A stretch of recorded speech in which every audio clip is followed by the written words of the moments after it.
I shouldn't have signed a term sheet so fast. 3 days is crazy. I signed the one with the heart on it because I thought it signaled that they cared more. Welcome to the Logan Bartlett Show. In this episode, what you're going to hear is a conversation I had with Tracy Young. Now, Tracy is the co-founder and CEO of TigerEye, a business that recently launched from stealth.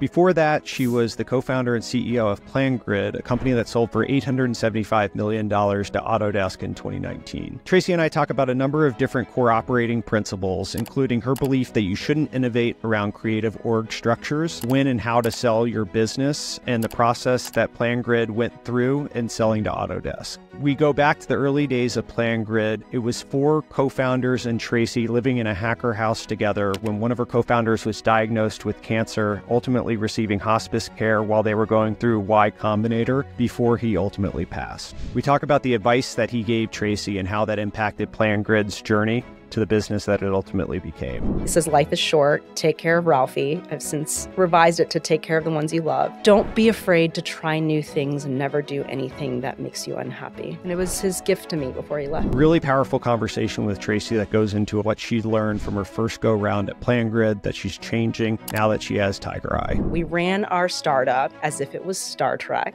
and you were in operations or engineering. No one had job titles.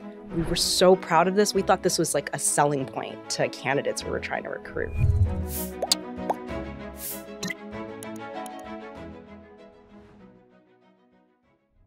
Tracy, thanks for doing this.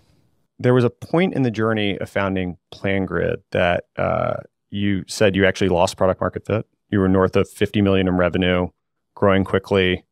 And it sounds like you maybe realized that you didn't have the same fit in the market that you once did. Can you go back to that moment and tell me what led to that realization? So if you have any success at all, especially in enterprise software, you're going to wake up one day and there's going to be just a dozen ripoffs of what you've built.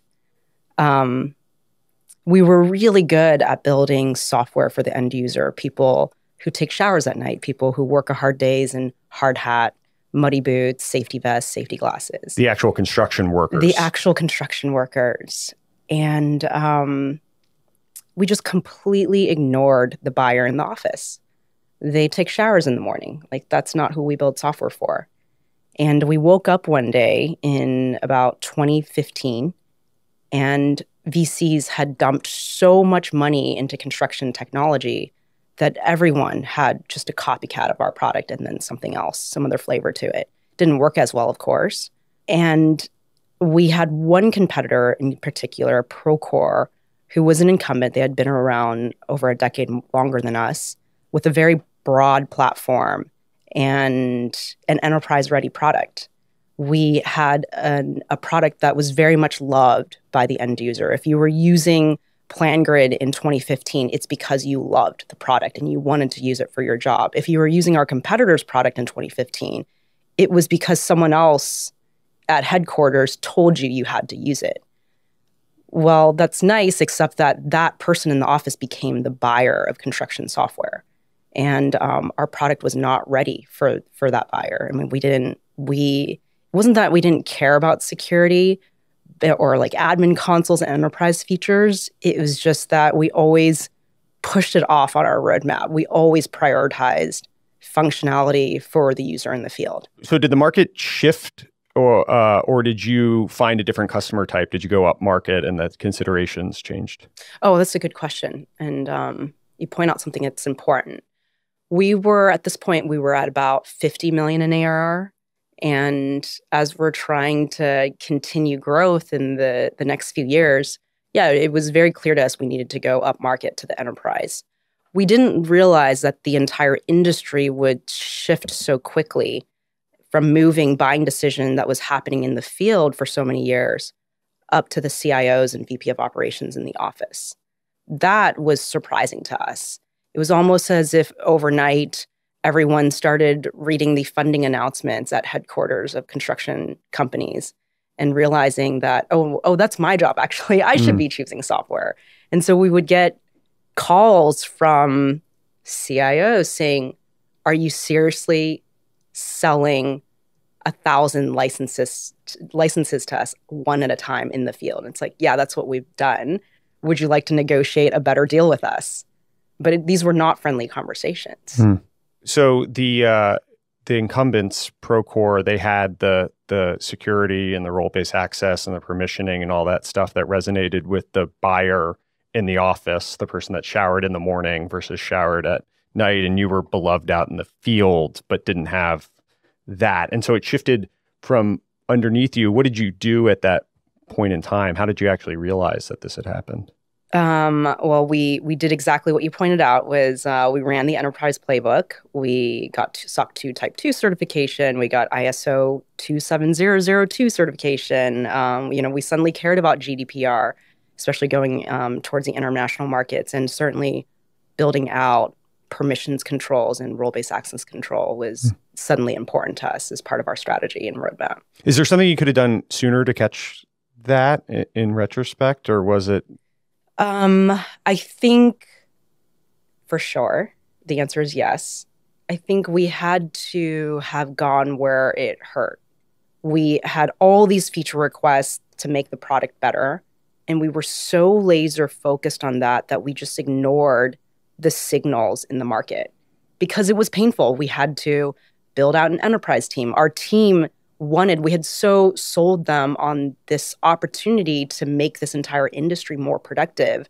No one on our team wanted to build out enterprise features. That's like boring stuff, right? And so we needed to recruit an enterprise team and invest in an enterprise team to focus on these products that not really anyone cared about. I mean, not our internal team, of course. And it was really painful. And I think for me, it was like, let's just ignore that. Let's build all this other cool stuff for our end user. And it was the wrong decision. We should have been investing in both. The advice that you often hear, and it's kind of a platitude, but it's like delight your customer, delight your end user. And it's counterintuitive in some ways that if you had just focused on your end user, that's what you did, and it actually led to the market shifting out from underneath you. I'm not sure if there's any takeaways that are broadly applicable to other companies, or now as you're starting a new business, like, is there any lesson, or was that a one-off, like, unique moment in time? Cloud construction, it just sort of moved underneath you. Yeah, I think the Kaizen and the edit to delight your end user is delight your end user and delight the sales order form signer, the money person, and delight the person who's going to deploy and train your software. So 3 different constituents and all that. Kaizen, continuous improvement, a Japanese phrase. Now it's one of your cultural tenets at TigerEye, right? So, yeah, it's interesting because those are 3 discrete people. Sometimes they're the same ones. I think security oftentimes can be, they can have the same buyer, be the decision maker, be the end user in some cases. But in a bunch of different markets, the CROs, maybe the person writing the check, but the VP of Ops is the person implementing it or something along the way. So yeah, what we have to understand is there's multiple buyers in enterprise software. There's the end user, there's the person who trains, there's the person who actually physically finds where the budget is and pays for it. I heard you say that you found yourself in a feature-by-feature battle with incumbents in your space, and it wasn't something you ever wanted to do again. Is that playing on their terms to some extent, and you wanted to shift the conversation more than you did? Yeah, it's an endless battle because for us, another company had 15 years head start of us. It was going to be very hard for us to catch up. It did 50 things. We did 5 things really well. And the other 45 things we frankly didn't care about, nor did we think was valuable. But you can imagine on a paper checklist, doing a bake-off between the software solutions for someone in the office who's not the end user. It's like, whoa, look at the value here. They do 50 things. And so that was a battle I would like to not be a part of again. But knowing that I am going into a highly penetrated space and I haven't talked about what TigerEye does, but going into any enterprise software, like horizontal solution, there's going to be a lot of incumbents, especially if you're adjacent to CRM and ERP. And so it's one of the reasons why we spent 2 years heads down building out our platform, because I didn't want to go into the market with a point solution again.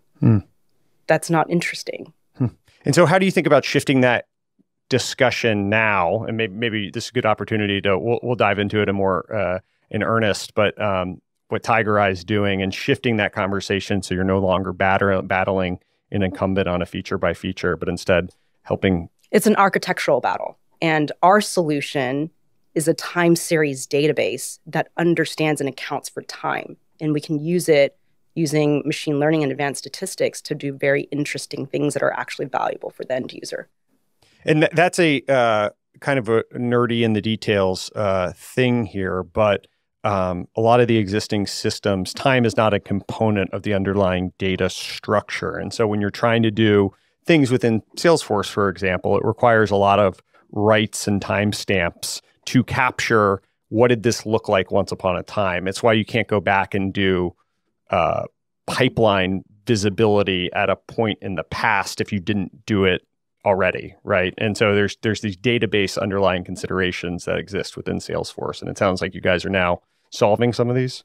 It was very annoying to me as I was running my last startup for nearly 10 years to have incredibly brilliant data scientists and finance and RevOps analysts who would hand me spreadsheets with the title, whatever it was. It would have a date, it would have like version 5, and just basically telling me, I don't know if this is current or not. This data is from a week ago. And it's because, again, these are flat databases. And when you snapshot, it's just a moment in time. Well, time passes. You close more business, hopefully, every day, every minute.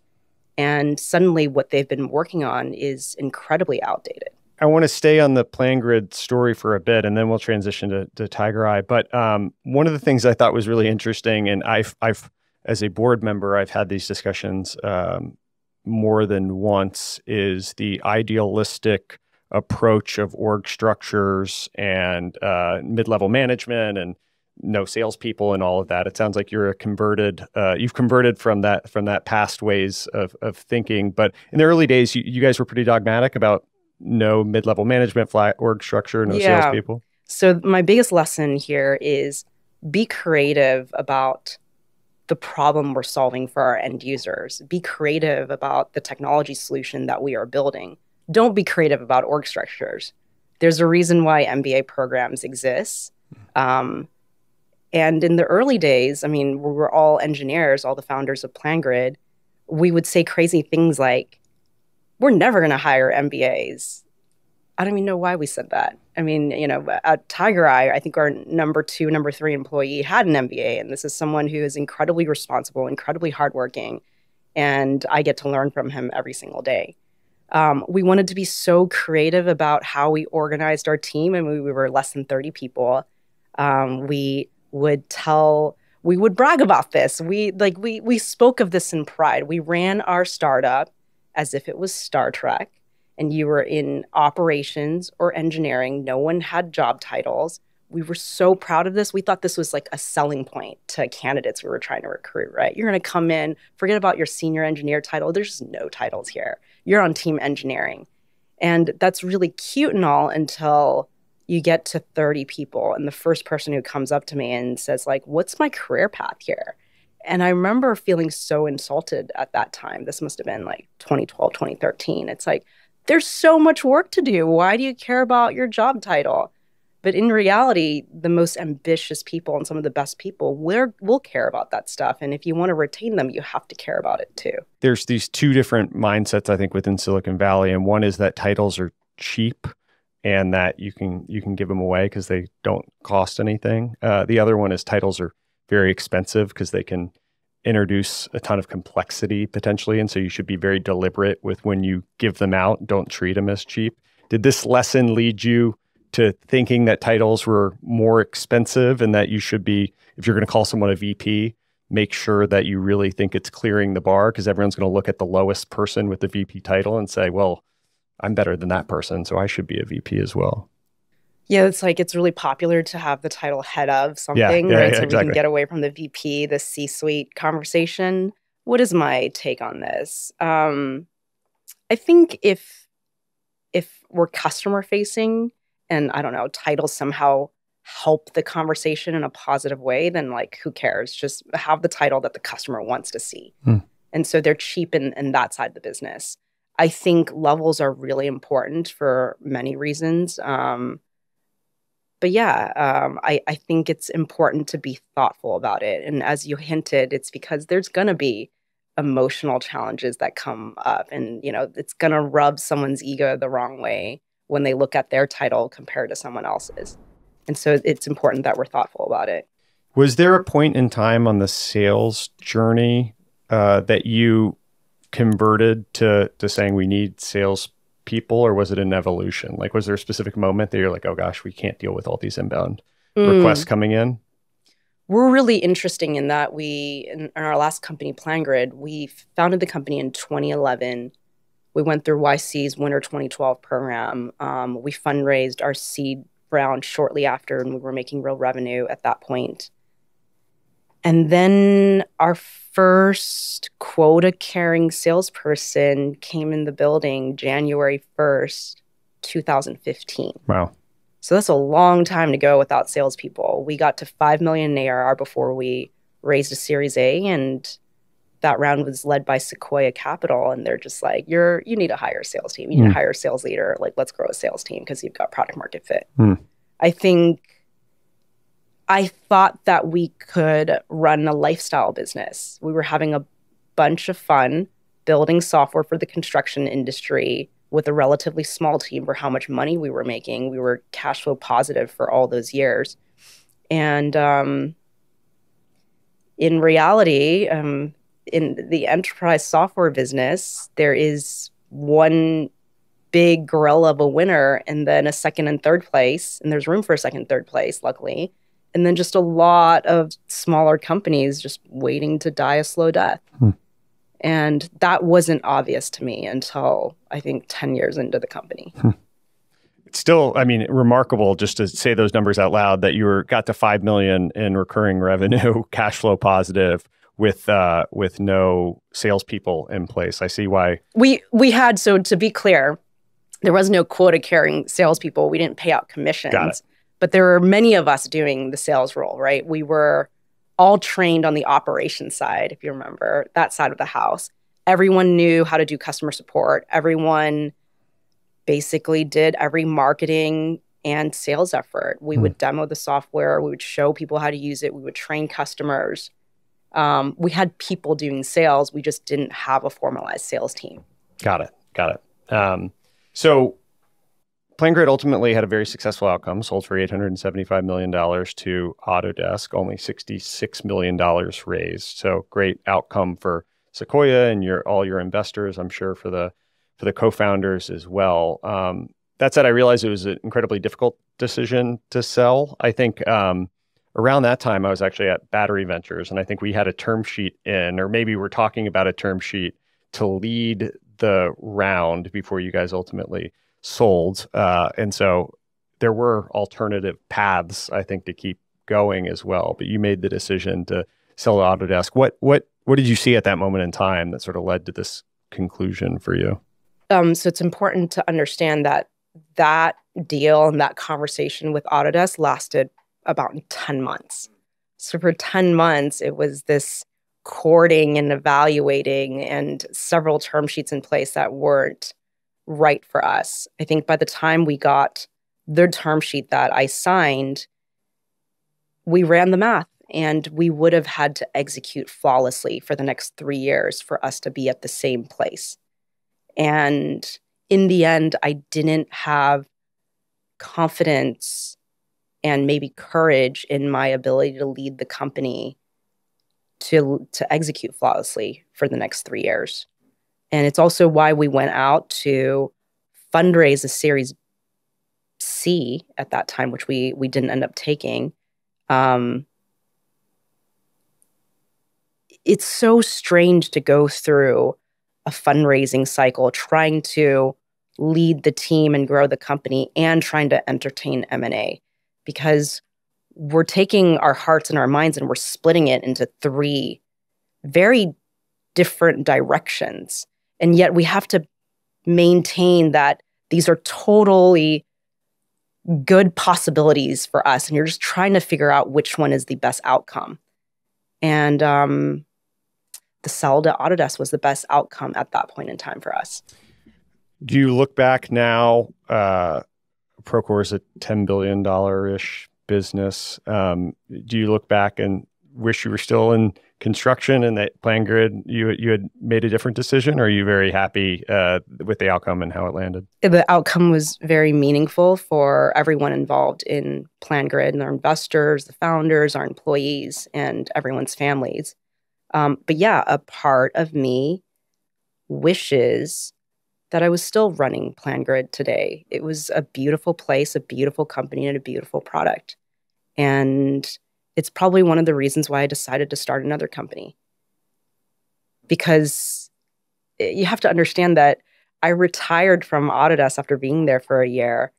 After the acquisition, you join the acquirers and you help with whatever they need help with. And for me, it was integrating PlanGrid into Autodesk construction.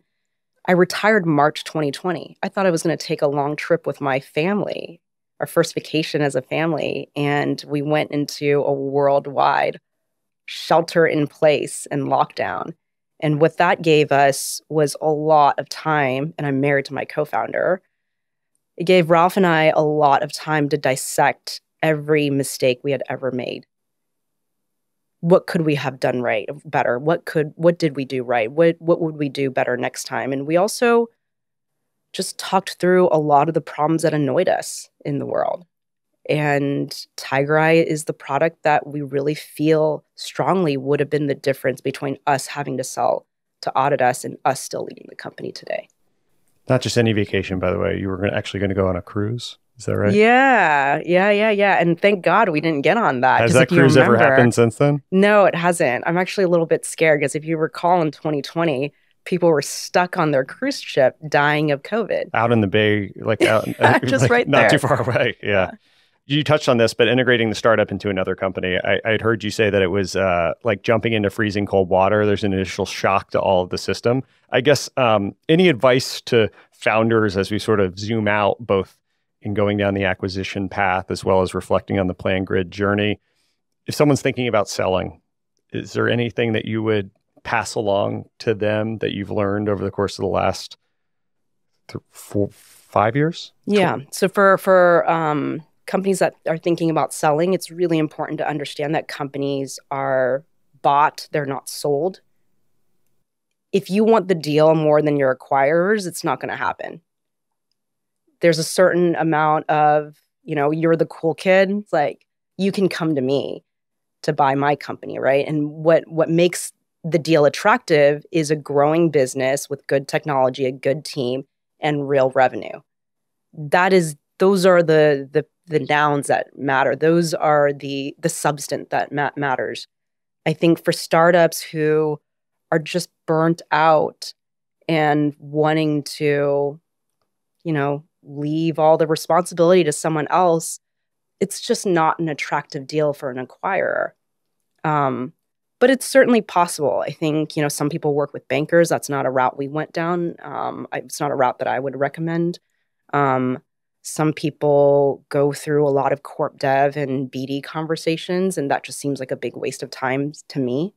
But it happens. It's just not the route we took. You guys ultimately, the board wanted you to talk to other people, and ultimately you decided that wasn't the right course for you all. And you mentioned no bankers. I'm sure bankers would have wanted you to talk to people to maximize the price that you could get potentially. Why did you elect to not involve a banker and not talk to other people? I think I put myself in Oracle and SAP's leadership's head, and the deal just didn't make sense.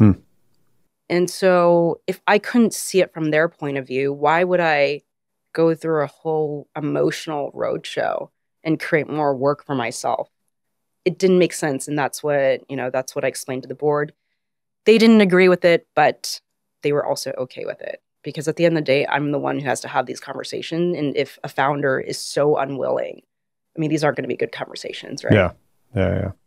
So I guess this is a nice transition to TigerEye. Can you describe, now that we're recording this before, but we've alluded to it, what does TigerEye actually do? TigerEye is a business simulation engine that helps companies predict their future so that they can make strategic decisions faster and better.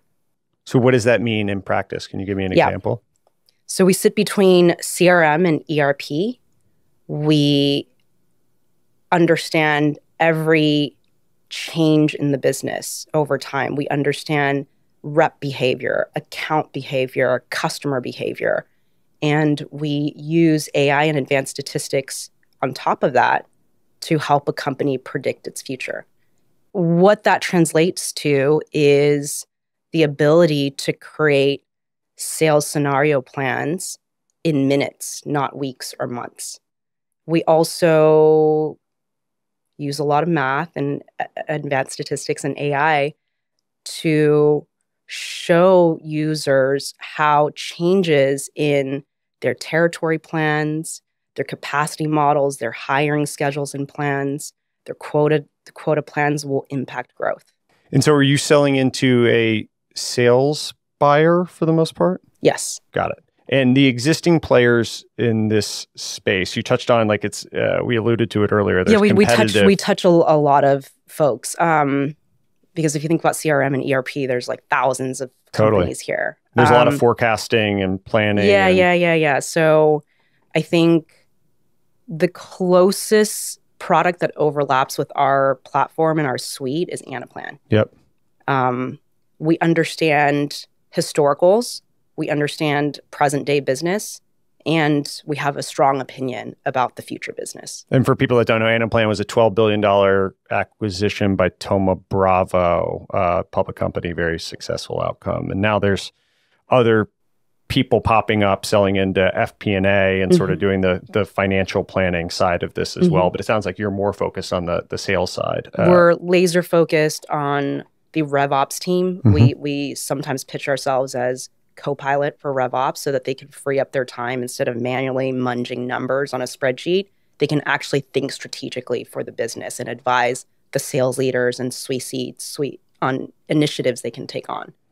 I assume targeting mid-market enterprise, or what's the upper mid-market enterprise. Upper mid-market enterprise. And what you said that this would have led to a different outcome for you at PlanGrid potentially. You wanted to solve the problem that you had lived. What did you see in the problem set that you wanted to solve? So this time of year, it's March, and I mean, we would be barely done with our planning cycle because it was such a beast of the process. It would probably start around Q4, maybe October, November. And maybe it wasn't like 5 people's full-time job, but it would require a lot of mind space for half a dozen people in the company and certainly the whole leadership team. And that process would sort of trickle through Q1 and we would barely get comp plans out because that's how much work it was to plan on a spreadsheet. Now there's so many products out there that are essentially spreadsheets on steroids. We evaluated many of them. But as my VP of Finance at PlanGrid said, it's like, Tracy, I just don't think we should spend money on this because I'm an expert in Microsoft Excel. Why would I spend time and waste my time on learning another spreadsheet product? And it was shocking to me by the time I left PlanGrid, we were spending over $100 million a year to achieve our growth. And we were planning all of that on a spreadsheet. And by the way, if we had an analyst leave, forget about it. It's like no one knew how to work that spreadsheet. And for Ralph and I, it's so obvious that AI can help here and that a simulator that's used in other industries can actually be used by businesses to help predict the future. And it can help with certainly forecasting, but that's short term. It's the planning process that we want to help out with. Because it was so costly for us to create, and you sit on boards, a high, low, medium plan. And we'd sort of look at the board. It's like, can you sign off on this medium plan that took us like 3 months to put together? With TigerEye, it's a few clicks of a button. In a minute, you can generate an entire plan. So the idea is you can test drive. In construction, there's this term called measure twice, cut once. And there's no equivalent to that in business. You have QA/QC in software. You have QA/QC in manufacturing. You test it out before you give it to the end user. Well, why are we spending 3 months generating this plan that we know has human errors on it that only one person can run on their Windows machine because we're a Mac house, and then we're asking the entire team to execute on this? And as time passes, the plan is outdated, but we don't ever update the plan unless we really seriously don't think we're going to hit it, and we're going to ask the board for a replan to lower the revenue target. It's super interesting. It's a problem that all companies... We believe it's one of the most important decisions of the leadership team. And there just isn't any tools to have helped us think deeply about the plan we were putting in front of the board to sign off on and the plan that we were asking our team to execute on every year. And it was so costly to us. I remember George, who it's like, he was one of our board directors, and he's like, well, George, who was the COO of Twilio for a long time, and Salesforce exactly Salesforce as well. Yep. And he said, well, at Salesforce, we would plan every quarter. You guys need to plan every quarter. And I remember looking at it, I was like, you have no idea. That is like impossible at our small company. Yeah. And it's because we didn't have the tools to do it. Hey guys, this is Rashad. I work with Logan on the show, and I wanted to take a quick break to tell you about Redpoint's other podcast, Unsupervised Learning. Unsupervised Learning is our AI podcast where we interview guests from companies like Perplexity, OpenAI, Adobe, and many others about the topical things that are happening in the very, very rapidly developing landscape of AI. So if you're interested in going deeper, check out the link in this description for our YouTube channel, but also wherever you get your podcasts. So back to the show. So one of the things I heard that you wanted to be purposeful about from TigerEye, and it sounds like it was a reflection of your experience at PlanGrid, was culture. And it sounds like maybe you deviated a little bit from the expressed values that you had at PlanGrid versus what was actually actionableized along the way. Can you talk about that and how you're planning on? So just like all companies at PlanGrid, we had the 5 core values, and maybe I could recite it to you again. And I think they were pretty good. You know, of course, all core values are like decent enough, except we didn't live by it. So one of our core values was no assholes. And I think HR was the one that complained about it. So we ended up editing it to no jerks. And that's one of PlanGrid's core values, except that there were a handful of jerks in the building.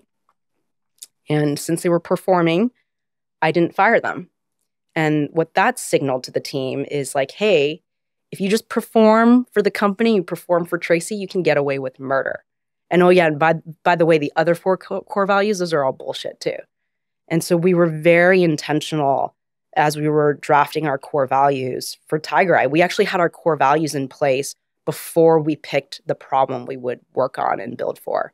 That's how important it was to Ralph and I. And really what we were optimizing for was just a healthy, productive culture where everyone can speak courageously and know their teammates are going to be backing them up. We have this other document that's called our commitments to each other, and everyone signs it in blood. Without blood. Everyone signs it. Proverbial blood. And it clarifies our core values. So there's no room for interpretation. It literally says, I will walk it like I talk it. I will never speak destructively behind my teammates' back. If I have a problem, I will walk up to them and talk about it, because we're all professionals and adults, and we'll get through this problem together.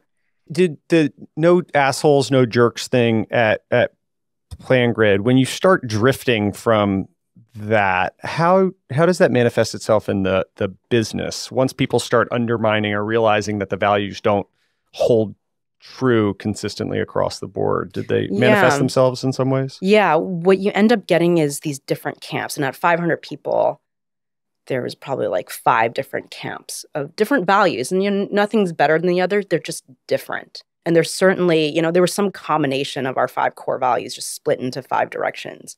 I feel like there's a Game of Thrones analogy here. I'm sure. Like the different houses. Factions. What that ends up creating is a us versus them mentality about our own internal team, which is totally destructive, because we are one team, except that not really. We're 5 different teams. And now when things go bad, the first thing we do is point our fingers at each other. I get the sense in listening to some of the earlier podcasts that you've done and some of your reflections on PlanGrid that you maybe feel that you presented a version of yourself as CEO, and like maybe what you thought you should be as a CEO to the company, which wasn't always the most authentic version that you were feeling at all times. And I think there's an all hands that I had heard you talk about, that you went on stage and finally just said all the problems that you had, or all the problems that existed within the company, and just sort of called it true in a very authentic way to the employees there. Is that fair? Am I reading too much into some of the past reflections? Or Yeah, I'm a construction engineer by training. I didn't know anything about business, yet I was leading this company that was literally growing every single day. And what that meant was that I was in the biggest job I had done before every single day. And I suffered from serious imposter syndrome. I felt like I had tricked everyone into believing that I was a startup founder and CEO. And I think part of the problem was representation. I didn't meet anyone who looked like me. I didn't know any CEOs who looked like me. I think now, hopefully, times are changing, right? And it was so crazy. We were growing. Our business was growing. There were problems, yes, but objectively, PlanGrid was doing well. Any point in time of the 10 years, I was leading it. And I remember confiding in Carol Bartz, who was one of our board directors. Former CEO of Autodesk, Yahoo, before that. Yeah. And she's like, what are you so worried about? This is before a board meeting. I was like, well, I'm scared of being fired. And she cackled. I'll never forget that laugh. It's still in my head right now. She must have thrown her head back laughing at me and then saying, what is wrong with you, girl? You're not going to get fired. What are you talking about? But that felt real to me every board meeting. I couldn't tell you why. And so I was suffering from imposter syndrome. I felt like I had tricked everyone into believing I could do this job. I felt like I was way over my skis. I didn't know what to do. And there was a version of a founder and CEO in my head that didn't look like me. It looked like everyone else I saw. And I wanted to be that competent, confident CEO. And that's how I presented myself. Well, the challenge is I didn't have all the answers. I didn't know what I was doing. And so it came off inauthentic. It's probably coming off like I was a tryhard or something. I actually don't know. I haven't talked to my team about that. But I remember there was one day where I was like so overwhelmed with work. I hadn't prepared for an all hands, and it was time to go do the all hands with the team. So I went up and I just started talking about the problems I was working on and the risks I saw for the company. And I remember the team completely responded to that. It was the best all hands I had ever given. And it was like, whoa, I don't actually have to prepare for an all hands. This is great. In fact, at TigerEye, we have all hands every Monday, and there's really no preparation. I just go in and I share with the team what's on my mind from the weekend. I share with them where I think the risks are, where I think we suck at, where I think we are doing great at. And then it's a full conversation. It's not just me monologuing at them. I want to hear from them. I want to hear the questions. In fact, if there's an all hands where there's no questions, I really feel like something is wrong. Like, seriously, does everyone know exactly what we're doing? Like, is it really going that well where we have no questions? And that really changed, I think, the way I lead and how I see myself as a leader. Was there a moment in time, I guess, that allowed you to shift to that perspective? Or is it now that you've been successful, you realize you're no longer an imposter? You've sold a company for nearly $1 billion. And so you can be more authentic to the organization. Or was it that all hands that you realized, hey, this is, people resonate with it? It was halfway through PlanGrid. Yeah. Got it. So for another 5 years, I got to really feel more comfortable in my own skin. And certainly second time around, just having experience now, like I actually have experience as a CEO. That's really nice. Yes. And certainly that gives me a little more confidence on certain things, right? Like, I know I can hire better people. I know how to interview now. I know how to look for the qualities that I think good team members possess. I know how to take competition much more seriously than I did last time. One of the things you outlined, and you just alluded to this, was recruiting people. And I had heard you say there's 3 things that you do in the recruiting process. And I want to make sure I have them clear and understand how you think about this. But explaining what you want the company to do clearly, what you are doing today and why it's a big problem, and then understanding the market size and why it's going to be important, a big important opportunity for their career. I don't know if I have that exactly right. That's at least what I took down. But when recruiting people, how do you pitch and view these things as important? I think we all have a deep desire to work on something that is important, even if it's in our small little corner of the world, and to work on something that creates value for the world. And so whatever it is we're working on, we have to be able to communicate that to people that might or might not join us, especially for really ambitious people. Who wants to work on a project that doesn't matter, right? So that's number one. And then number two, I think when it comes to recruiting folks that will work nicely with the existing team and really, who see our core values and raise their hand, it's like, actually, that's me too. That's totally my vibe. It's really communicating how it is to work. How is it really to work? Like, let me paint a picture of how it is to work at our company. These are the projects that you will be working on. This is what we're trying to do together as a team. How does that sound to you? Does it sound exciting? Does it sound boring? And people will self-select them out. I had heard reference calls you view as super important, and that you've said you've done up to 20 or something back channel and on sheet and all that. Why do you view reference calls as so important? Oh, reference calls, especially for executives and especially for folks in sales and marketing. I feel like those profiles, and it's, the people who go into sales and marketing, they're pretty good at selling things and marketing themselves. And it's really hard to tell what their actual accomplishments are, especially when you look at the resume and they're like big company names. It's hard to tell how much they actually contributed to the success of those companies. Did they just get lucky? And I find that the more people you talk to from their past starts painting a better picture of how it will be like to work with them. So I try to talk to people, of course, people that they reported to, their bosses. It's also nice if it's a manager to talk to people that reported to them, and then certainly their peers as well.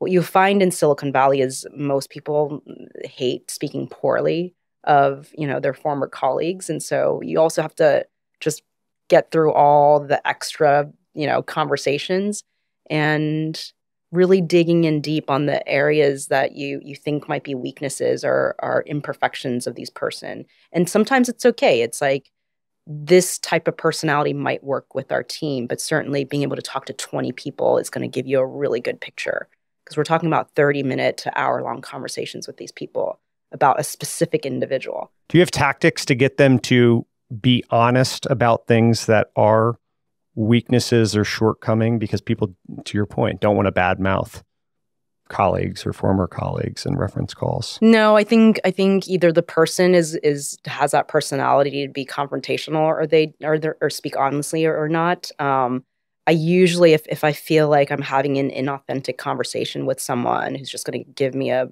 bunch of fluff, I'll just ask them like, hey, who else should I talk to?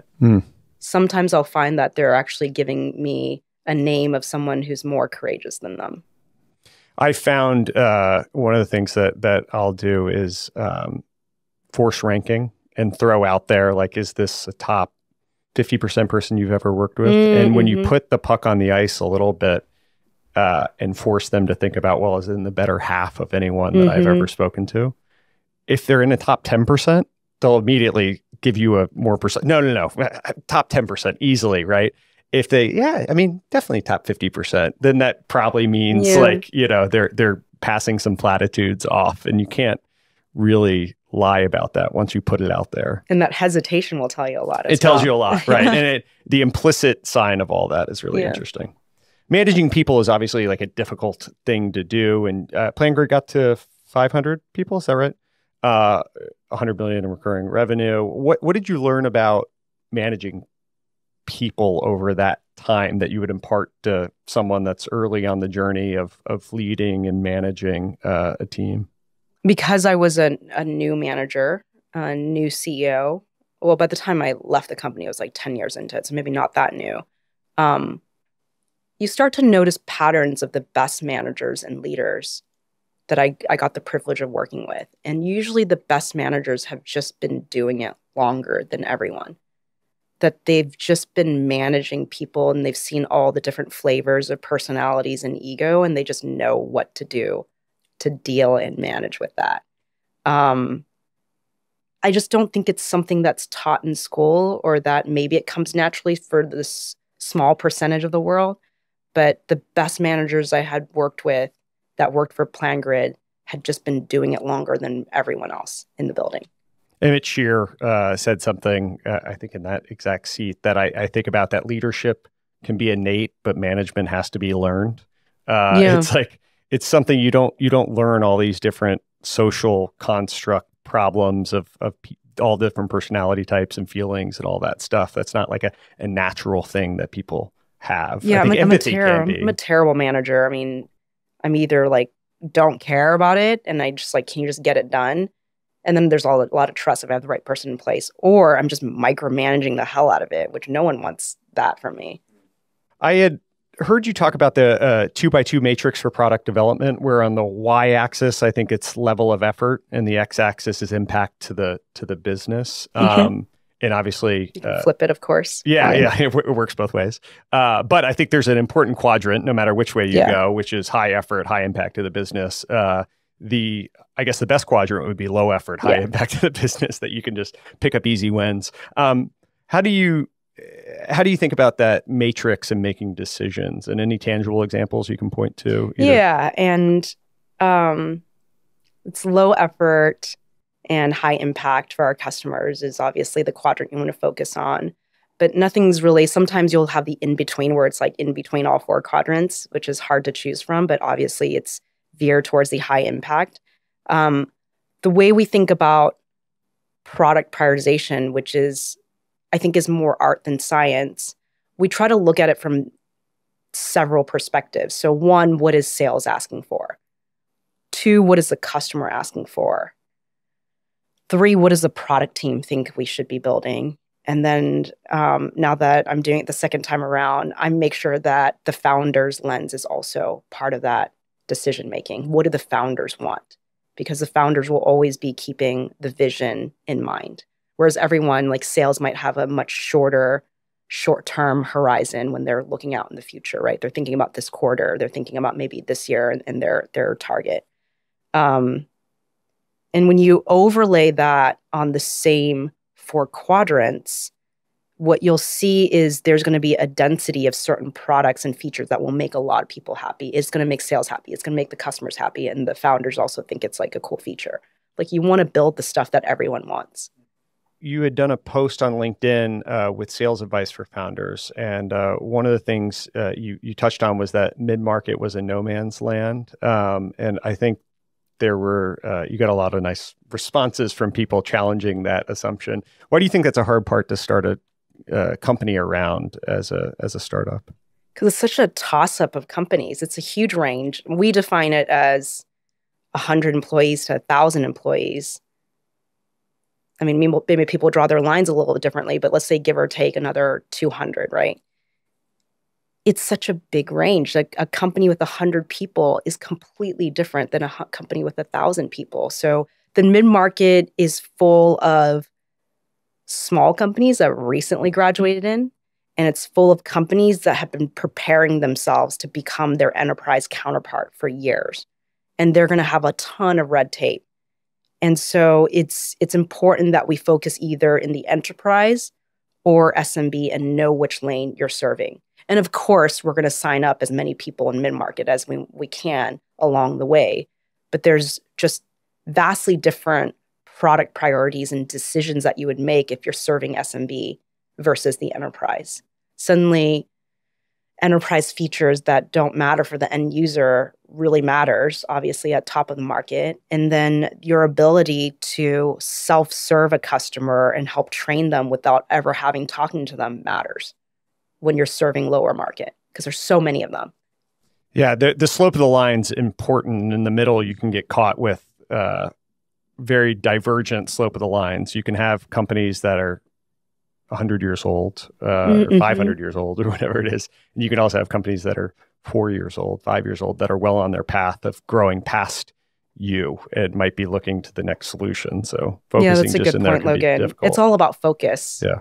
One of the other things you said in that post was that in the early days of starting a company, you found it important to track your customers in a spreadsheet and do it as long until your life sucks, I think was the phrase you used. Why do you give that advice? Why do you think that's advantageous? Because it's not just about turning on a CRM system. It's about turning on a CRM system and then hiring administrators to administer that software solution. And unless you have the extra dollars and are ready to do that, it's just much easier to type it all into a spreadsheet. But it obviously doesn't scale. And so, yeah, I actually really believe in that advice. I don't know where you read that. Thank you. I'm so flattered you read so much of the content I've written. Yeah, don't turn on CRM until your life sucks so bad.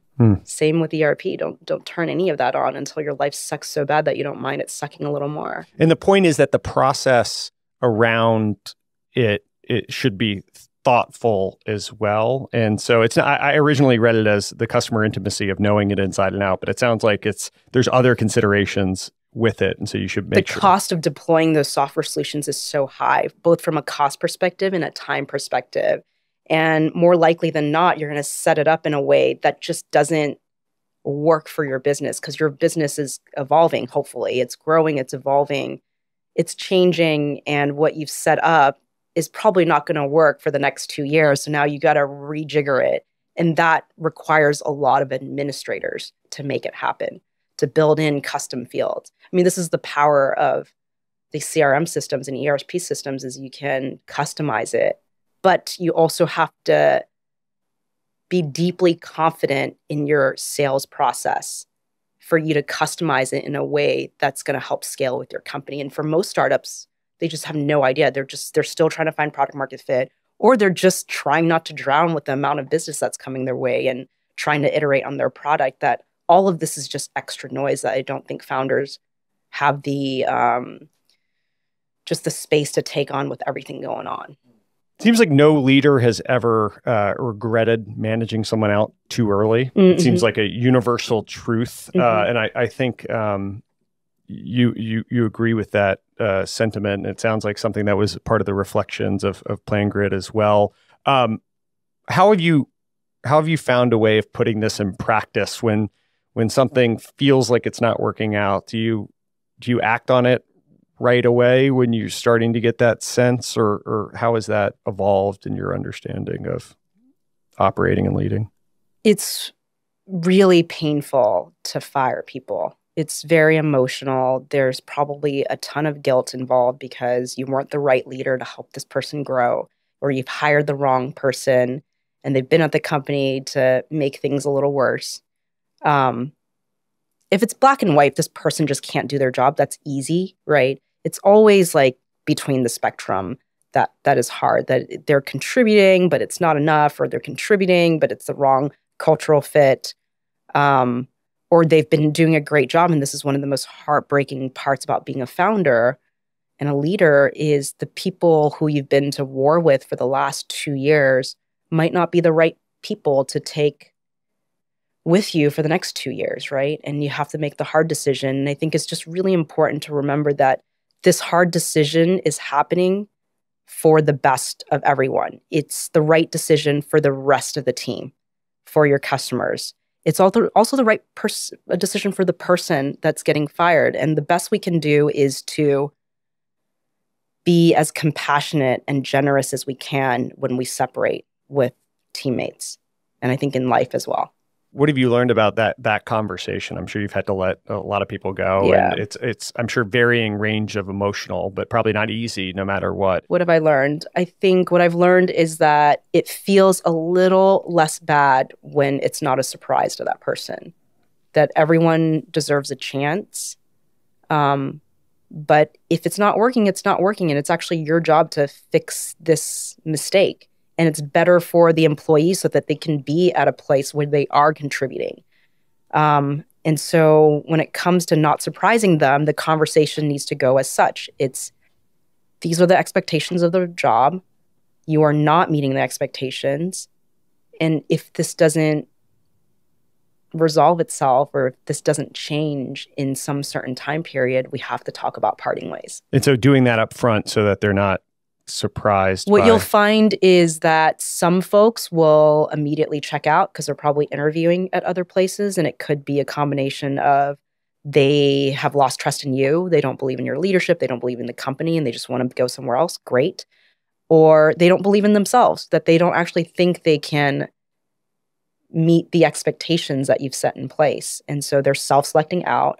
And you'll sometimes find, I'd say only 10% of the case, but it does happen. You'll just see a person wake up one day and just completely turn it around. That actually, I don't know, something was going on in their lives and this is a job that they actually want to do. And they're going to do what they can to show you that they're going to meet your expectations and they deserve to be here. You outlined a few things that the worst executives do, and the list you gave was use the term "I" frequently. So I did something, not we did something. You hate having one-on-ones with these people. It's generally a sign that the leadership's not working or the relationship isn't. They blame their peers, and they also complain. I guess I assume that's from lived experience in all these cases. But do you immediately, if someone's using "I" instead of "we," do you immediately call it out and tell them like, "Hey, we don't do that here," or does it, I guess some of these things feel like they could be very important. You're not giving credit to the other people on your team, or maybe just a stylistic thing. And so how do you think about that when... I usually just file it away. Yeah. I mean, it's so subtle if someone's using the word I versus we. Of course, I'm not going to yell at them. I pick up on it all the time. Yeah, it's more something I just file away. It's like, oh, that's interesting. Let's see how much this happens. How that manifests itself. Maybe this just is in passing and they just use the wrong pronoun. What's hard is because we've been so strategic and intentional about everyone we've been recruiting into the company that and we're young, right? We're a young company, so we just haven't had these problems. As you're telling me these things, I guess in an interview, I've written it. I'm actually getting like PTSD. It's just like, oh gosh, remembering all this stuff. Yeah. And it's just I just haven't had that experience in a long time. Yeah. Well, I guess if you're self-selecting, but let's say, okay, so if I hired the wrong executive and they're showing all the signals that you just reminded me of, it would be a conversation that it's not working out. I think the best thing to do is just to part ways. I want to back up a little bit to the PlanGrid journey. So you were first in your family born in the U.S., right? Parents were immigrants from the Vietnam War, and came over here, and then ultimately you ended up majoring in construction engineering in college. And so then you went and I had heard you say at one point you were smoking cigarettes and chewing tobacco on the front lines of construction jobs, actually out in the field. What was the path from there to starting a company? Man, this is like over a decade ago. Let me jog my memory here. My co-founder, PlanGrid's co-founder, Ryan, my good friend, he stood in line for hours and he purchased the first generation iPad and he was so excited to show me. So he showed it to me and we looked at it and we're like, we're both construction engineers. We'd gone through the same program. And we looked at it and it was this beautiful device. And we thought, hey, we should use this for work. We should put our blueprints on this. And you guys were working together at the time? We were working at different companies. I was working for Rudolph and Slenton General Contractors, and he was working for Gilbane. And we tried to load one sheet of blueprint, which is nothing, because on the project there was like 5,000 sheets just for the initial set. Anyways, we try to load this one blueprint onto the iPad, and this box comes up, and it says out of memory. And Ryan's like, this aha moment. He's like, we should build it. And I was like, yeah, it's a good idea, but we're not software engineers. And he's like, we'll just convince our friends to build it with us. And that's exactly what we did. I guess you guys were iterating on ideas for a little bit. I'd heard cat roulette was one of the... Ryan is such an entrepreneur. So we went to university together and I met him when I was 18. I feel like he's been pitching me startup ideas since I was 18. And we finally started a company when I was 25. What was the idea behind cat roulette? Cat roulette, I think, was, there's so many crazy good ideas that Ryan had. Cat roulette was we were going to have cameras on cats that we would save from the pound. And you would play roulette and it would give you'd pay us, you'd play roulette, you'd get a cute cam on a cat. And then you could pay us more and you could feed the cat treats. So you didn't decide to go down that path, but at the time you were dating who now your Ralph husband. Ralph was an engineer. He was an engineer, and so you guys were brainstorming these ideas. You and Ryan are, and you're sharing calendars, maybe. And he's like, "What is this you're doing with Ryan?" So Ralph and I were at this point of our relationship where we're going steady. We share our Google calendars with each other, so we know where we are at any given time. And he says, "Hey, I've noticed that you meet with Ryan every Thursday, and the subject of the calendar invite is called Peanuts. Why are you meeting with Ryan?" I was like, "That's really funny. You should point this out because we are working on a startup and we're looking for a technical co-founder." And he was a rendering engineer at Pixar Animations at the time. So he had like the perfect background to build this company with us. Had it cross your mind before he... Yeah, it did, but I really liked this guy. I didn't want to complicate it with a relationship and a startup, which we ended up doing, but it does work because we have 2 companies and 3 kids. Anyways, I tell Ralph the project that we were working on. He's like, "Do you even know what I do for a living? I can build this." And I was like, "That's great. Do you want to join us?" And he says, "Yes, can I be CTO?" That was he cared about his title, and that was it. So there's 5 of you living in a hacker house together in the South Bay, right? When you're applying to Sunnyvale. In Sunnyvale. And I guess if anyone's thinking about starting a business with a significant other, any advice for them? It seems like you guys have done it pretty successfully so far. My advice would be don't do it. Don't do it. Don't do it. It's complicated. There's a lot of people out there. It is. If you really have to, it does work, but it takes a lot of work. We are now pros at working with each other, and it's still hard.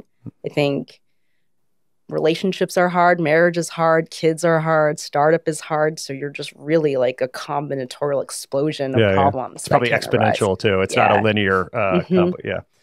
So can you talk about those early days of finding product market fit? So you guys have this idea, and like, how did you actually go about validating that it worked? Presumably you had relationships. So it's 2011. We've written an iPad app that basically digitizes the construction record set.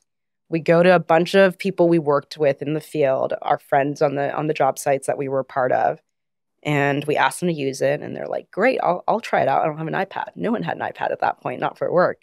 So we did something that I actually also wouldn't advise, which is we maxed out our credit cards. We went to Apple stores, and at this time, Apple had limits on the number of iPads you could purchase. So we went to like 4 different stores, and we bought as many iPads as we can, which is just like 4. And we just gave it to our users. We're like, "Here, you can borrow our iPad, and here's PlanGrid." And we helped them learn the software, which was very easy to use. And then at some point, our friends and our customers would say, "I don't know what I was doing using paper. I don't know what I was doing before PlanGrid." And we just looked at them and was like, "Great, beta's over. Will you pay us?" And we converted a bunch of them and actually started making real revenue. And did that flywheel of juicing the market in the early days, I guess, or like kind of laying the groundwork, doing the things that aren't scalable,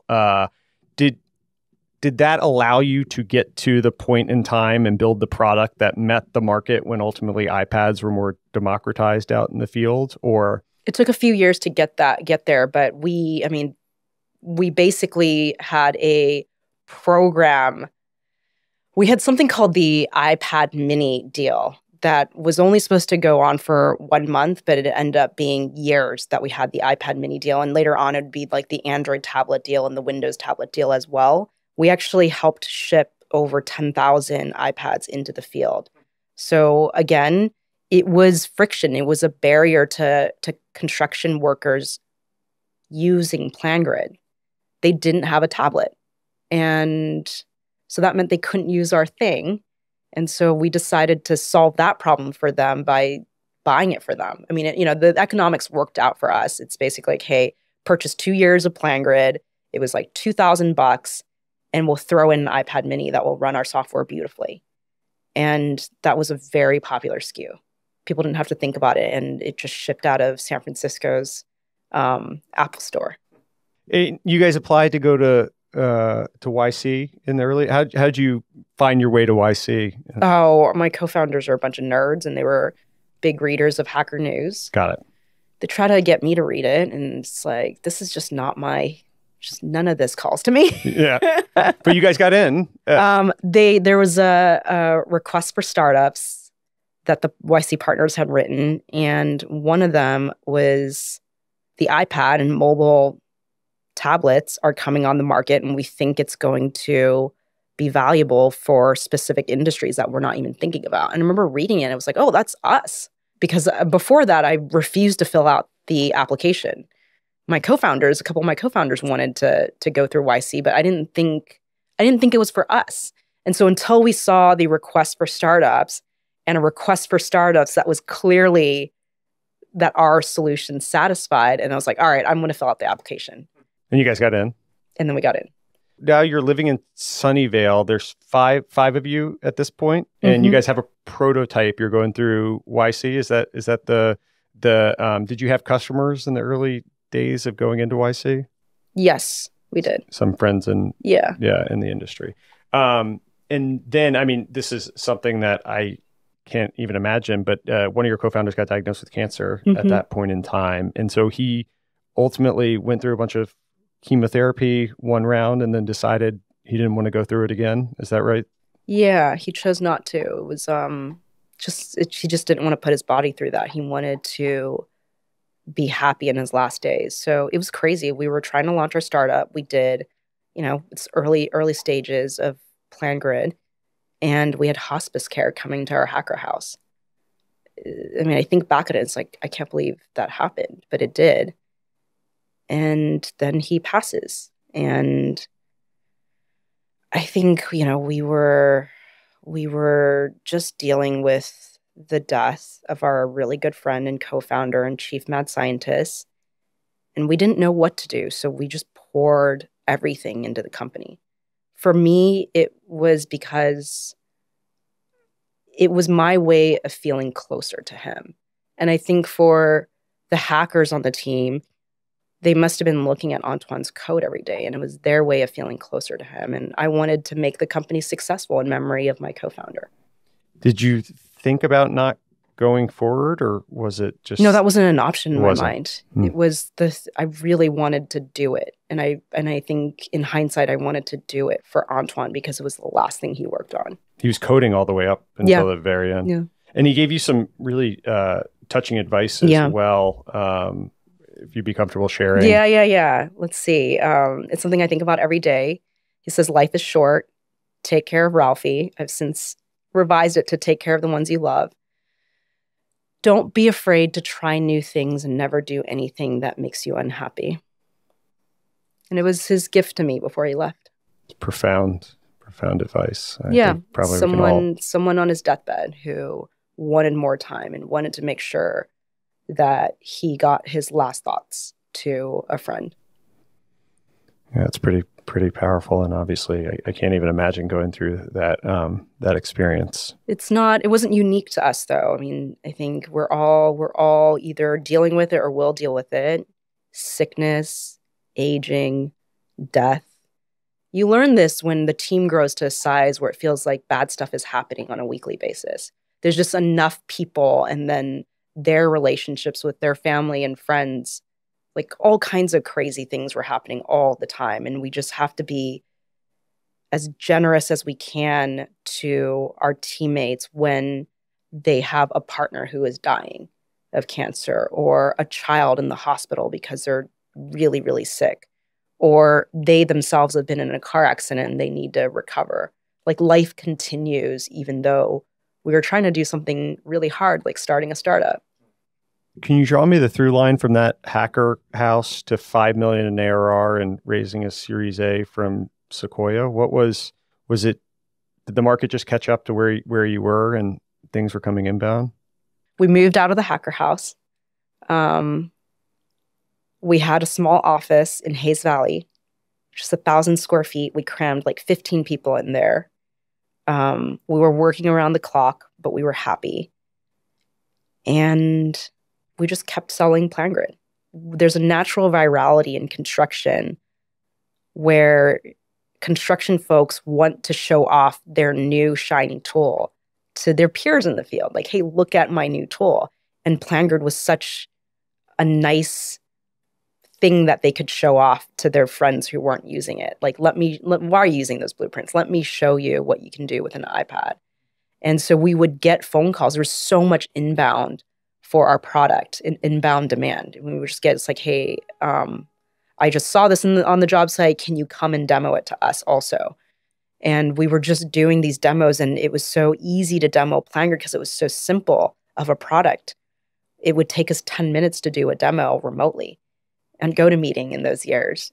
And we were probably underpriced. I think the street price for PlanGrid at that time was like $200. So no one would blink an eye at a foreman swiping $200 on their credit card or $500 for the higher tier. And then time just passes. And I think that's true in enterprise software, is just like, you just survive long enough and you just keep iterating and you keep talking to users. The company is going to get bigger. You're going to sell more if you're just not completely messing up. How do you think about that of waiting for the market to come to you? And I guess this maybe dovetails into TigerEye as well. But it feels like PlanGrid maybe was on a path of inevitability that this was going to happen in construction. And if it wasn't PlanGrid, it might be Procore, it might be someone else, versus some other spaces. It might not be inevitable. We haven't had a new ERP in a while, I think. We can go back to NetSuite and whatever, 99 or maybe Intact. Or I think AI will change that. Maybe so. But how do you think about like the inevitability of a market versus, trying to will yourself into a market? Well, having worked for a public company, I just think even the best companies and the winners, time passes and leadership changes, and then a bunch of mediocre people stay there and they just slow down to a halt. No decisions are made because everyone's trying to protect $1 of revenue and I think it's very limiting to see a company have to talk to Wall Street and analysts every 3 months. And that, there's the CEO has to do a public earnings call. And what that means is there are decisions that need to happen because the world changes, the market changes, competition changes. And as a company, we need to adapt with the world. Well, it's really, really hard when the leader of a company is only interested in how they appear to analysts on an earnings call every 3 months. It limits decision-making because you don't want drastic changes, because you don't want to tell Wall Street about it. And I think that just leaves a lot of room for startups to come and compete with them because they can make decisions, they can run faster, they can build faster. It's easier for them to adopt new technology. They get what I think Peter Thiel calls last mover advantage. And time passes, and I think the best companies, they just end up being mediocre. In raising your Series A, Doug Leone showed up at PlanGrid's office 3 straight days. Yeah. What was that process like? Did you guys realize you had captured lightning in a bottle to some extent? And that I was so scared because I'd heard all these horror stories about deals falling through from my founder friends. And so I really didn't want to mess up our Series A. So we had this incredibly profitable business with no sales folks, clear product market fit, which I think is interesting to any Series A investor, disrupting an entire industry for the first time. I shouldn't have signed a term sheet so fast. 3 days is crazy. Going on the road, showing up on Sand Hill Road, and then 3 days later getting several term sheets. And I signed the one with a heart on it because I thought it signaled that they cared more. But I think I should have done more about just evaluating the partners that we worked with. What is the lesson now other than don't sign based on the emojis that are put on a piece of paper? Although for Doug, I mean, I don't think he's a very emotive guy. So that's he was surprised. I told him a few years later that he did that. He's like, really? I did? And I was like, doesn't sound like him. I have a picture of it. Let me show you. Yeah. Other than take your time and be deliberate, was there any lessons? Yeah, just spend time with the partner. Get to know them. Is this someone you want to work with? Because it's going to be, if you're lucky, it's going to be a 10-year journey. If you're really, really lucky, it's going to be a 20-year journey or longer. You were at Autodesk for a year. Hmm. Was it you're obligatory? You signed on for a year to kind of manage the integration. We were actually out shorter than our required 18 months. It was just good for everyone. And so we had finished integration. We really pushed integration into Autodesk construction. New leadership bench was in place. Everyone's handcuffs were in place. They didn't need us there anymore. You tried being a VC for a bit, or We did. It's a hard job. Did both of you do it? We both worked for Y Combinator. Oh, wow. What did you dislike about that job, or what pulled you back into being a founder? I guess two separate questions there. I think not knowing if I was doing a good job or not was really unfulfilling to me. And I didn't think I was actually good at it. I think I looked at the YC partners, and everyone just had such broad knowledge and such deep care for just new technology. And I just didn't care about, other people's stuff. Like, I don't care about fintech. I mean, I understand it's important. I don't really care about crypto. I only care about the problems that I've experienced and understand. It's why I built PlanGrid. It's why I decided to build TigerEye. And I think not being able to see tangible results, because, I'm sure you've made investments and you're on boards, and it's like, you actually don't know if these are good investments for another 10 years, probably. And I'm just impatient. I think I like building, and like, I know when I do a bad job, right? Like in construction, in software, in tech, you can see it every single day, the progress. And that's really important to me as a builder. The feedback loops are very long in venture, and you can justify even having a podcast for whatever reason, because it can be opaque. The inputs into success can be opaque over a long time horizon. So, yeah, and I saw what I thought were successful VCs, and it was clear to me I didn't have that. You referenced this earlier, but both the companies you've started were pain points that you uniquely felt. Do you think that's a key ingredient to being a founder? Is that something you solved for? I think that there needs to be a domain expert on the team. And I really think someone on the founding team, and it's nice when the CEO is a domain expert in the problem that we're trying to solve. Everything falls into place. We know who to hire to help solve these problems. We know how to talk to users. We know how to talk to investors, because it's like, I feel this deep in my bones that this sucks. This sucks so bad. I've decided to spend my short life working on this problem. I had heard you say that TigerEye was about activism in some way for you, and showing representation of female founders and CEOs in the B2B enterprise world as well.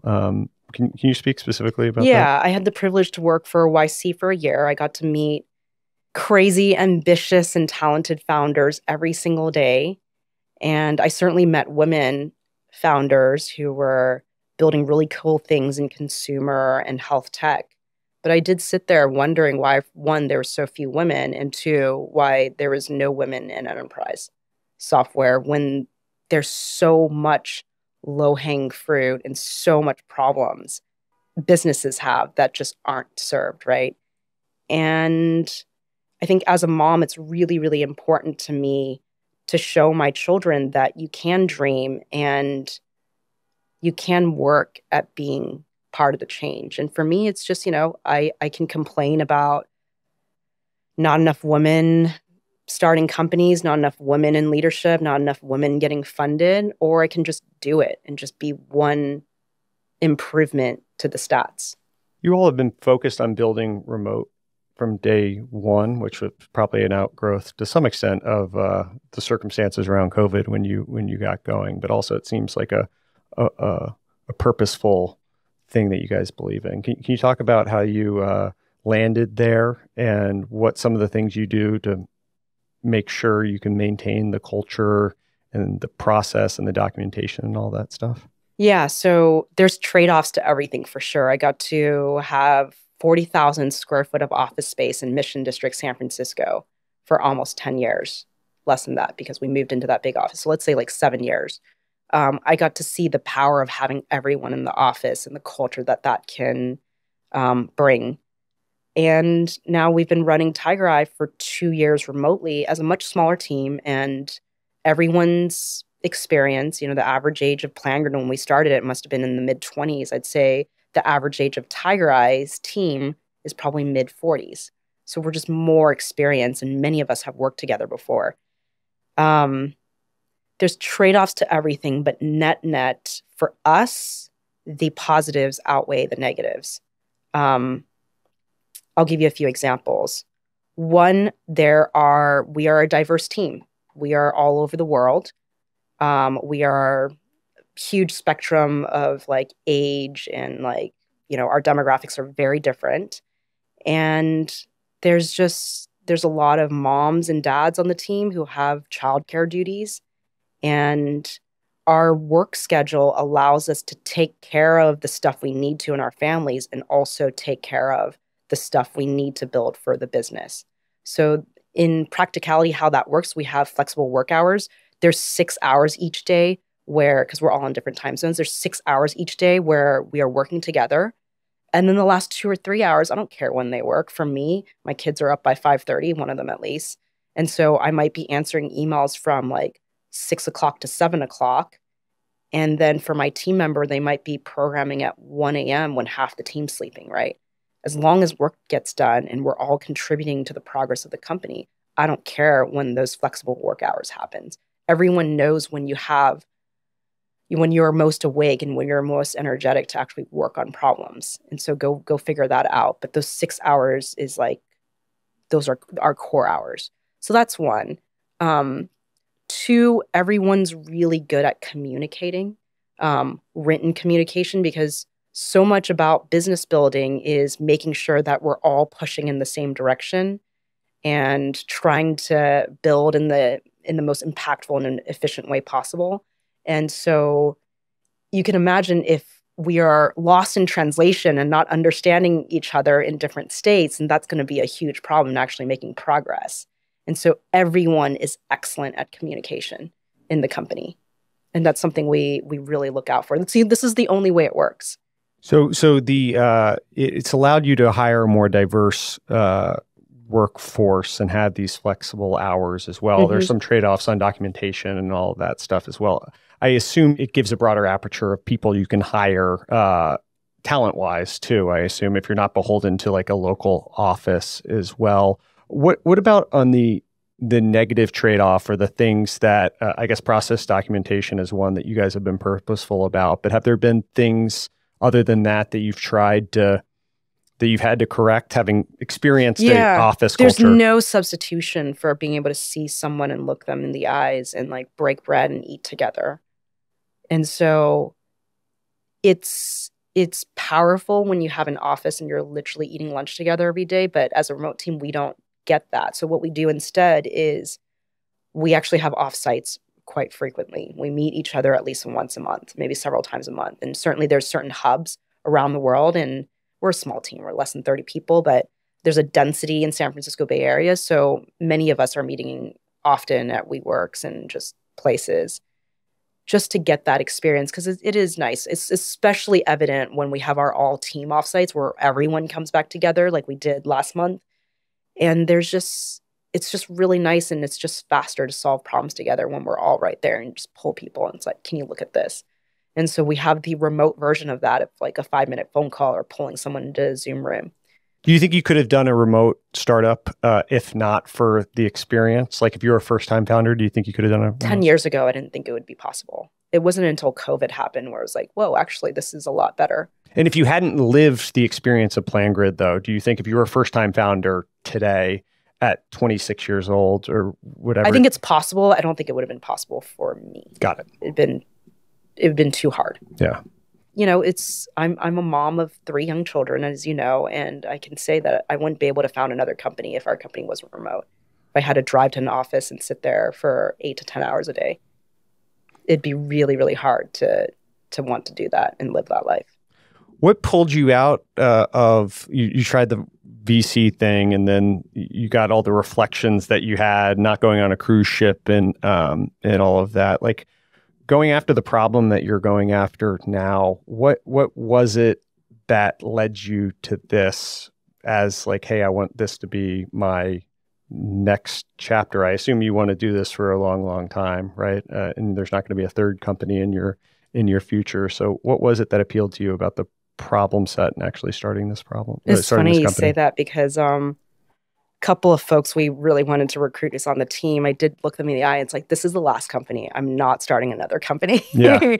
So if you've ever thought about working with us again, this is it. This is the time to join TigerEye. We are busybodies. We like to work. We like to build things. And I didn't want to regret not building for this problem. It's so obvious to us that spreadsheet sucks. In the same way, it was so obvious to us that paper sucked and that we need to digitize the construction set.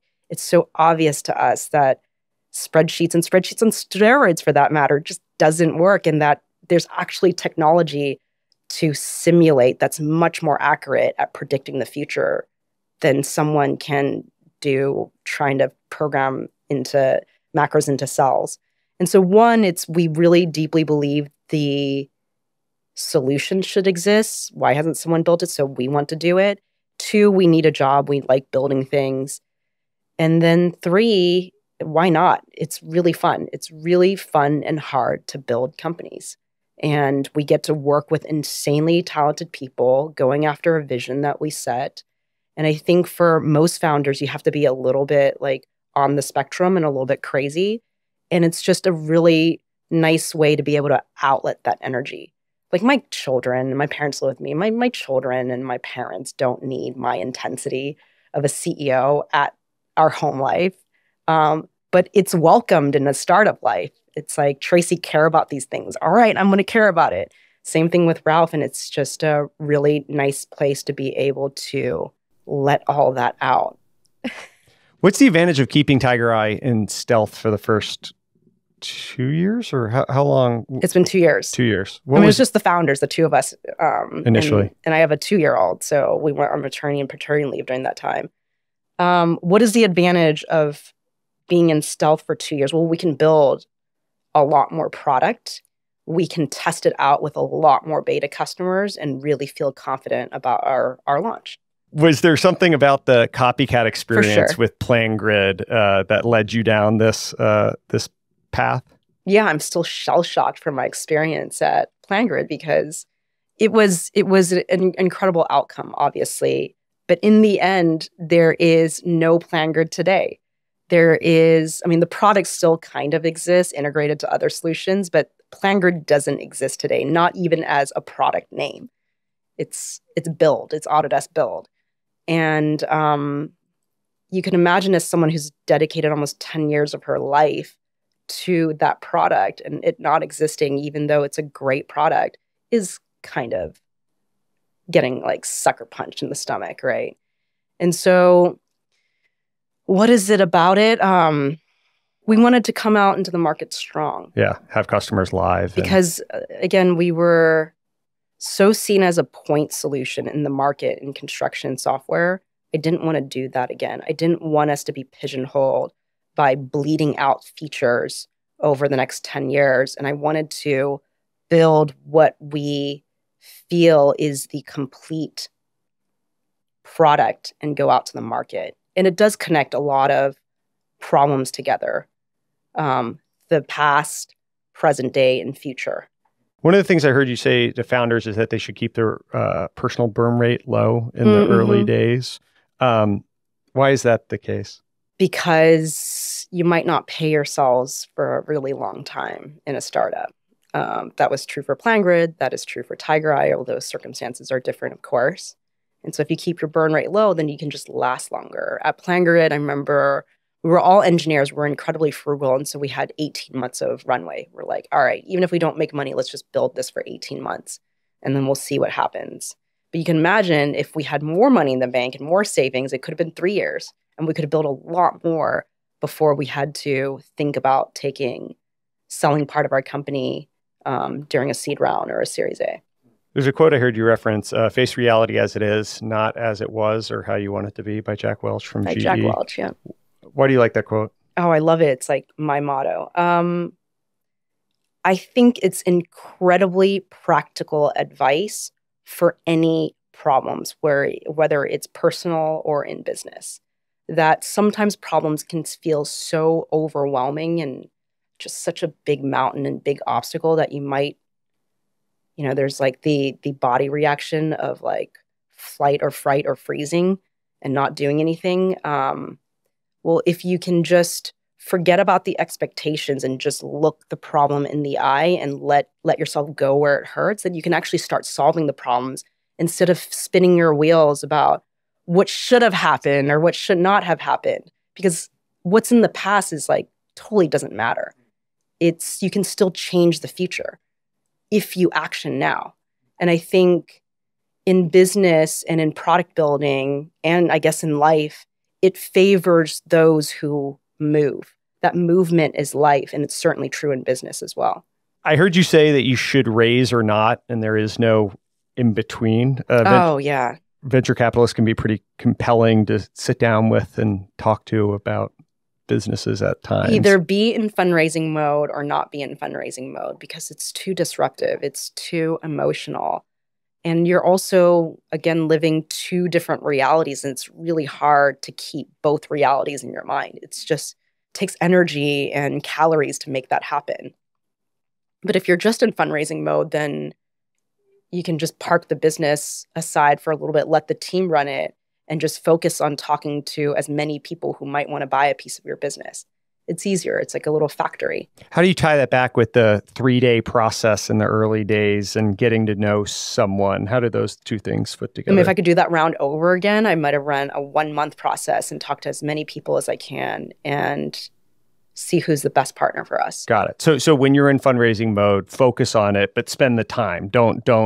You don't need to get to know someone over months or years. You can keep it short in terms of process, but just really dedicate yourself to it. Condense it. I think even a month is a quick round. Fundraising, it's just really emotional. You're taking all your hard work and your passion for the thing you've been building, and you're putting it on a silver platter, and you're almost begging people to please see the traction and please buy a piece of it, right? And you're getting diluted as part of it. You have very specific opinions about how to structure board meetings. First, what do you view as the purpose of a board meeting? The purpose of the board is to advise the company to its best possible outcome. And I've spent so many hours in board meetings, both as a CEO and as an independent board director, of just hearing founders and executives brag about what their accomplishments are. And it should never be used as like a showboating event. And I've sat in so many hours where it was. And no one wants to see that. No one wants to sit in 3-hour board meetings where everyone's bragging about their work and not talking about real problems. And so getting to do this the second time around, we're a young company where we can keep our board meetings short because not much is changing. Not many decisions are needing to be made. Our board meetings are 1 hour. I probably spend 2 hours thinking about the memo I'll write them, and I don't spend like days creating a 90-page board deck like I used to. And then it's about running the company in a way where the team knows what we are doing, and then we're updating the board. Whereas at PlanGrid, it was like, all right, let's spend a week putting this board deck together and our strategy together, present it to the board, get their feedback, and then announce it to the team. I don't know. It just ended up being this kind of a lot of waste of time trying to update the board, where now it's let's run the business. Let's show them. Let's just take screenshots of like the work we've been doing, dump it in this letter I write to the board. There's no preparation I'm really doing other than like piecing everything together into a letter and then copy editing it and then handing it to the board. And it's like the expectation is just read the letter. It's 3 to 4 pages. And then the hour we're going to spend talking about the hard stuff. Like, these are the decisions we need to make. This is what I think is the right decision. Speak now or forever hold your peace, because this is the next 3 months of our lives. And so the hour is structured as you knock out all the legal stuff, right? The approvals, yes, the grants, all that. Then basically what's happened since the last board meeting, kind of a time-based snapshot update, and then zooming out on what's going on in the market. This is what we think we should be doing given the market landscape. these are the updates to the market. We talk about the competitive landscape often at our board meetings. This is where we think we sit in the market. This is where we would like to be. How do you think about work-life balance now that you're Yeah. One of our core values at TigerEye is wholeheartedness. It means that I expect the team to be wholehearted in whatever it is they are doing in their personal lives. If they're with their kids, I don't want to see them on Slack. I don't want to see emails from them. I don't want them thinking about work. They are with their family. When they're at TigerEye, I don't want them thinking about their personal lives. These are the hours dedicated to TigerEye. I'm here with you too. And we're going to have our hearts completely here for this period of time. And then after work, it's their own time. Like, again, I don't want them answering messages from me or anyone. So that's how I think about work-life balance. It's really, really hard to find balance. So then it's about making sure we're not splitting our hearts in multiple directions at any given time, whether personal or professionally. It's about being present. I'm here with you right now, Logan. I'm not thinking about my kids. I'm actually not thinking about work, even though we're talking about it.